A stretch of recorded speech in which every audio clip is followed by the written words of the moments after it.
আসসালামু আলাইকুম। আজকে আমি আপনাদের সাথে একটু জরুরি ব্যাপারই বলা যায়। জরুরি ব্যাপার না বললেও চলে। কারণ কেউ যদি কিছু থেকে শিখে সমস্যা নেই, কিন্তু আমার ব্যক্তিগত জীবনের একটা এক্সপিরিয়েন্স থেকে যেটা আমি পাইছি ওইটা আমি আপনাদের সাথে শেয়ার করতে চাই। হয়তো বা আমার কাছে মনে হয় আপনাদের জন্য কিছু ভালো কিছু হইতে পারে। আমরা আমাদের এই যে বাংলাদেশে বর্তমান প্রেক্ষাপটে আমার কাছে মনে হয় না যে আমাদের পড়ালেখার কোনো মূল্য আছে। মূল্য এই কারণেই নাই,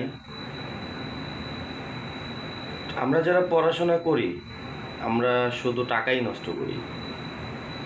সবচেয়ে বড় স্ক্যামার আমাদের স্কুল, প্রাইভেট ইউনিভার্সিটি, কলেজ, এগুলাই। আমরা পড়াশোনা করছি কিন্তু আমরা কখনো কোনো বইয়ে বা কোনো চ্যাপ্টারে পাই নাই যে আমরা একটা চাকরি কিভাবে নিতে হয় বা একটা বিজনেস কিভাবে করতে হয়। ঠিক আছে, তো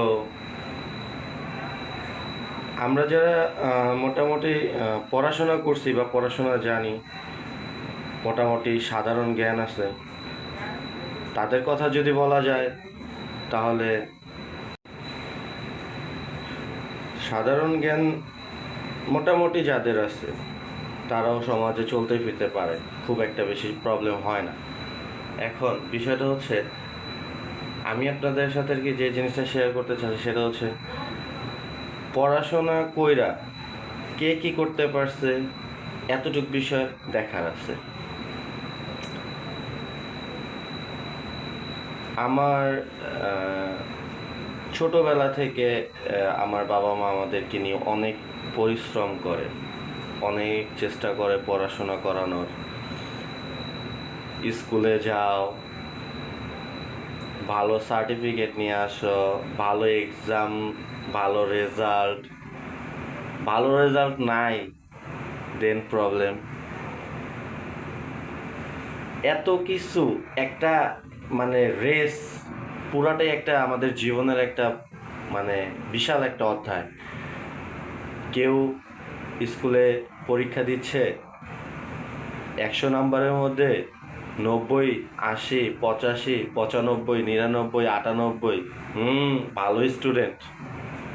হ্যাঁ, সবাই বলে ভালো স্টুডেন্ট। কেউ 100-র মধ্যে 30 পাইছে, সে ফেল, সে ভালো না, তার মাথার ব্রেনে প্রবলেম আছে।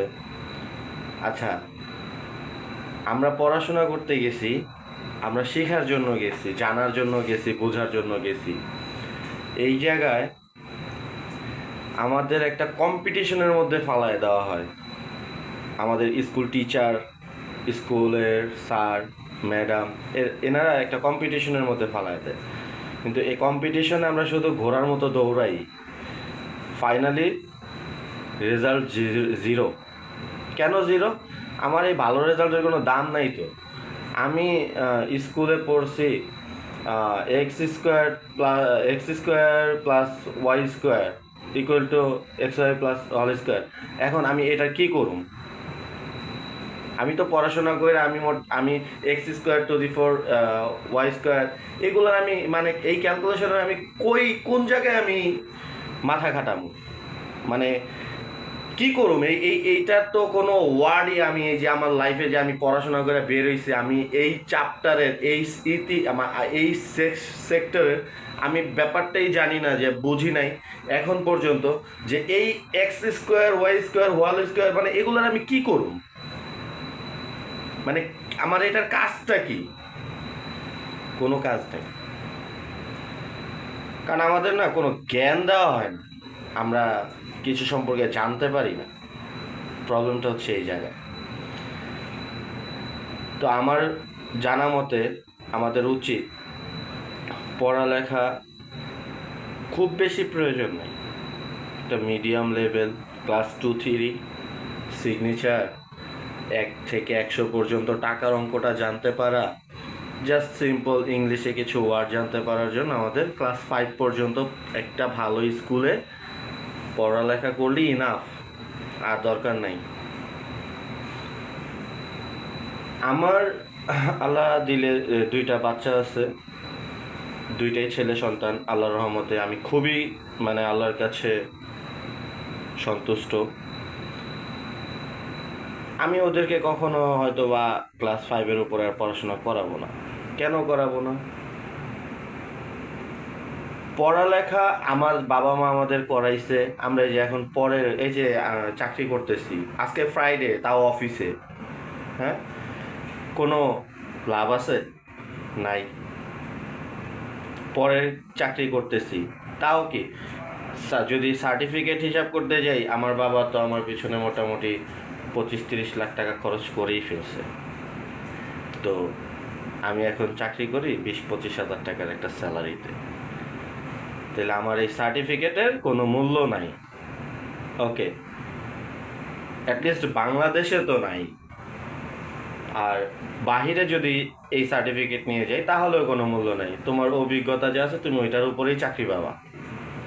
তাহলে আমাদের বাংলাদেশে সবচেয়ে পড়াশোনাটা হচ্ছে একটা স্ক্যামার, স্কুল জগৎ, কলেজ, স্কুল, ভার্সিটি স্ক্যামারের একটা জায়গা, বিজনেস। তাদের মাথা আমাদের গোলা কইরা তারা যতটুকু ইনকাম করা দরকার তারা ওইটাই করতেছে। ঠিক আছে, আজকের এই ভিডিওটা আমি কোনো এডিট করব না, কোনো কিচ্ছু করব না, ডিরেক্ট এইভাবে পোস্ট করব। আমাদের পড়াশোনার মধ্যে কোনো দিনও আমাদের স্যাররা বলে না যে তোমরা এই ওয়েতে গেলে তোমরা একটা ভালো বিজনেস করতে পারবা, তোমরা ভালো একটা আর্নিং করতে পারবা। আসলে জগতে তো টাকা ছাড়া কোনো মূল্য নাই। আমরা পড়াশোনা করে কি করতেছি? একটা রেসে দৌড়াইতেছি, সার্টিফিকেট পাইতেছি, কেউ ভালো হইলে ভালো, কেউ খারাপ হইলে খারাপ। আমার এই অফিসের মধ্যেই এমনও লোকজন আছে যারা পড়াশোনাই করে নাই, এসএসসিও কমপ্লিট করে নাই, তাদেরও স্যালারি 40,000 টাকার উপরে। তাহলে আমরা অনার্স মাস্টার্স করে আমাদের স্যালারি 20-25 হাজার, তাহলে আমার সার্টিফিকেটের কোনো মূল্য নাই। ওই ছেলেটা একটা ইলেকট্রিশিয়ান, সে ইলেকট্রিক্যাল কাজ করতে করতে করতে করতে একটা অভিজ্ঞ হয়েছে, সে এখন একটা ভালো পর্যায়ে আসছে, তাই তার স্যালারিটা ভালো। তাইলে আমাদের এখানে অভিজ্ঞতা মেইন, পড়াশোনা দরকার নাই। এর জন্য এখনও সময় আছে। আমরা আমাদের বাচ্চাদের মোটামুটি একটা সাধারণ জ্ঞান অর্জনের জন্য যতটুকু পড়ানো উচিত অতটুকুই পড়াবো। তারপর থেকে তাদের এই অ্যামাউন্টটা আমরা একটা ফিক্সড ডিপোজিট করে ব্যাংকে ফালায় রাখবো। অ্যাটলিস্ট তাদেরকে তো 20 বছর তো আমরা স্টাডি করাইতাম, তাদের এই অ্যামাউন্ট 20 বছর আমরা জমাবো। ফাইনালি তারা যখন আস্তে আস্তে, হ্যাঁ, আমরা এই 20 বছর তাদেরকে একটা আলাদা অ্যাক্টিভিটিস দিতে হবে, আলাদা একটা কাজে ব্যস্ত রাখতে হবে, যেন সে ওইটা নিয়ে একটা এক্সপেরিয়েন্স অভিজ্ঞতা সম্পূর্ণ সে কাজ জানে। এই রিলেটেড কিছু তাদের দিতে হবে। হ্যাঁ, যেই সন্তান ছেলে বাচ্চাটার মধ্যে যে অ্যাক্টিভিটিস আছে ওই রিলেটেড আমরা আমাদের সন্তানকে পুশ করব, যেন ওকে ইউ গো, তুমি আগাও। কিন্তু ভুল রং ওয়েতে আমার মাথায় একটা জিনিস আছে, আমার বাচ্চা এটা করতেছে, তার এই অ্যাক্টিভিটিসটা ভালো, আমি তার ওইটাতেই পুশিং দিব। আদারওয়াইজ অন্য মাইন্ডে পুশিং দেওয়া যাবে না, তখনই তার মাথার ভিতরে প্রবলেম শুরু হয়ে যায়। তো ঠিক আছে, একটা টাইম কি হবে, যখন আমরা তাদের এই ফিক্সড ডিপোজিটটা তাদেরকে দিব, তখন তারা ওই টাকা দিয়ে একটা বিজনেস শুরু করতে পারবে। 30 লাখ টাকা আমার বাবা 25-30 লাখ টাকা তো খরচ করছে, তা আমার বাবার সারা জীবনের পরিশ্রম আমার পিছনে দিছে, তো এখন ওইটার কোনো বেনিফিট নাই। কারণ কি, আমি আমার বাবার ওই টাকা তার ফেরত দিতে পারবো না।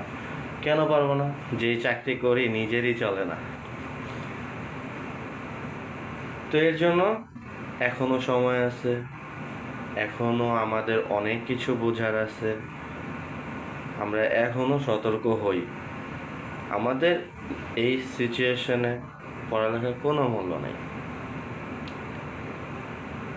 আর পড়ালেখা করলে যে মানুষ হওয়া যায় না সেটাও ভুল, মানুষ হওয়া যায়, সব কিছুই করা যায়, সব কিছু অর্জন করা যায়, সম্মান অর্জন করা যায়, কিন্তু টাকার কাছে সম্মান তুচ্ছ। আমার কাছে টাকা আছে, সম্মান সব জায়গায় আছে। আমার কাছে টাকা নাই, আমার ওই সার্টিফিকেট দিয়ে আমার সম্মান অর্জন হবে না। সো আল্লাহ হাফেজ, সবাই ভালো থাকবেন।